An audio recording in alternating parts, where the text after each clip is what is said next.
नमस्कार भाई बहनों, मैं आज फिर प्रस्तुत हूँ। आज का मेरा विचार है शादी। शादी एक पवित्र बंधन है जो कि हम शादी करके दूसरे घर जाते हैं तो हमको वो रिश्ता निभाना होता है, चाहे हमारा पति कैसा भी हो, चाहे हमारा ससुराल कैसा भी हो। हमें पवित्र बंधन में हमारे माता पिता ने बांध दिया है तो हमें उन्हीं के साथ जीवन यापन करना होता है। चाहे दुख हो चाहे सुख हो, एक दूसरे का साथ निभाना होता है।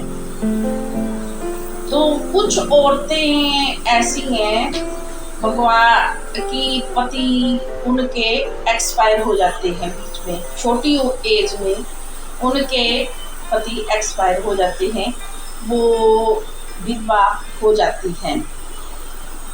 बहनों, मैं आपसे एक अनुरोध करना चाहती हूँ। हाँ, जो विधवा औरतें हैं उनसे अगर मेरे प्रति कुछ गलत विचार निकल जाए तो भी मैं माफ़ी चाहती हूँ। पर मैं बहनों यही बोलना चाहती हूँ कि हाँ, उनको भी जीवन यापन करने के लिए कोई साथी की ज़रूरत होती है तो वह साथी चाहती हैं, वे दूसरी भी शादी कर सकती हैं। पर बहनों, जैसे कि हमारी शादी के बाद हमको भगवान ने की मर्जी थी, जो हमको ऐसा हुआ हमारे साथ, तो बहनों हम किसी का घर उजाड़ कर अपना घर क्यों बसाएं। ऐसा है कि जैसा कि पति, अगर कोई लड़का जिसकी वाइफ ना हो, कोई उसके भी बच्चे हों, तो आप एक दूसरे का साथी चुन सकते हैं। अगर वह शादीशुदा है और शादीशुदा के साथ आप अपना जीवन यापन करना चाहती हैं तो बहनों इससे एक दूसरे का घर उजड़ सकता है। क्योंकि मेरी प्यारी बहनों, अगर हमारे बच्चे हैं तो वह एक औरत नहीं है। अगर एक औरत दूसरी औरत के बारे में नहीं सोचेगी तो कैसे चलेगा। क्योंकि कुछ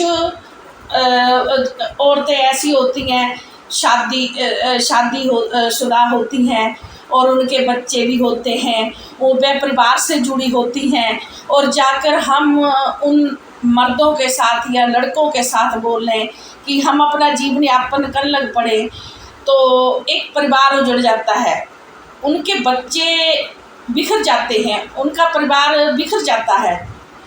तो कहते हैं ना, हम किसी के बद्दुआ क्यों लें। अगर हम जीवन यापन करना चाहते हैं तो हम हंसी खुशी से, हमको सबका आशीर्वाद मिलना चाहिए ना। हम अच्छा हंसी कि हमारा जीवन खुश में व्यतीत हो, तो हमको हर बच्चे का, हर उस माँ का, तो हर पिता का हमको आशीर्वाद मिलना चाहिए ना। हम किसी का घर उजाड़ के बोलते हैं ना, किसी का घर उजाड़ कर बसे तो क्या बसे। ये मेरी प्यारी बहनों गलत बात है। जीवन साथी चुनना है आपने तो कोई ऐसा चुनो जिसका कोई आगे परिवार ना हो और उसको किसी अपने साथी की ज़रूरत हो, तो ऐसा पति ढूंढना चाहिए। फिर ज़्यादा मैं नहीं क्या बोलूँ मैं, आप खुद समझदार हैं। पर अगर औरत की मजबूरी ना समझे, औरत के बारे में ना समझे तो बहुत गलत बात है बहनों। क्योंकि औरत की मजबूरी को समझो।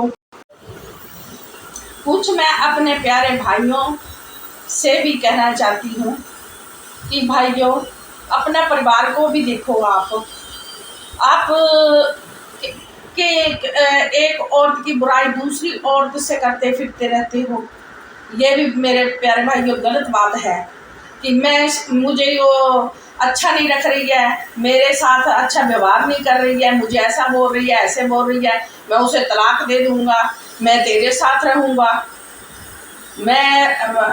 या मेरी औरत मर चुकी है। ये झूठ बोलना छोड़ दो मेरे प्यारे भाइयों। ये अगर आपने शादी कर ली है, अपने माता पिता की रजामंदी से शादी कर ली है, परिवार बसा लिया है, तो वो भी किसी की लड़की है, वो भी किसी की बहन है। अगर मेरे प्यारे भाइयों किसी ने आपने किसी का हाथ थामा है तो ईमानदारी से उसका साथ मरने तक निभाओ। ये आपकी जिम्मेदारी बनती है कि लड़की नाजुक होती है ना कि लड़का। हाँ, अरमान दोनों के होते हैं, लड़की के भी लड़के के भी, दोनों के होते हैं। हाँ, कुछ हर इंसान में कुछ कमियां भी होती हैं, कुछ उनमें खासियत भी होती है। अगर शादी हो चुकी है तो आपको उसके साथ जीवन यापन ईमानदारी से करना चाहिए एक दूसरे के साथ। ऐसा है शादी के बाद लड़का या मर्द एक तरफ को चला जाता है, दूसरी औरत को देखने लग पड़ता है, औरतें हैं दूसरे मर्दों को देखने लग पड़ती हैं। ऐसे ना बाकियों के परिवार उजड़ जाते हैं। ठीक है, वो उनके भी बीवी बच्चे होते हैं, लड़के की तरफ भी होंगे, लड़कियों के पास भी बच्चे होंगे, परिवार उजड़ जाते हैं, कई पीढ़ियाँ खराब हो जाती हैं। करने वाले तो करके शादी एक दूसरे से गलत बोल कर जाते हैं, पर सुनना किसको पड़ता है पूरी उम्र? बच्चों को झेलना पड़ती है सारी बातें। जिंदगी जीनी है तो ईमानदारी से, हाथ पकड़ना है तो ईमानदारी से रिश्ता निभाओ भाइयों। ज़्यादा बोल दिया तो क्षमा चाहती हूँ। अगर आपको मेरी बातों से हर्ट हुआ हो तो मैं क्षमा चाहती हूँ, परंतु मेरी बात ये समझने की कृपा जरूर करें। धन्यवाद।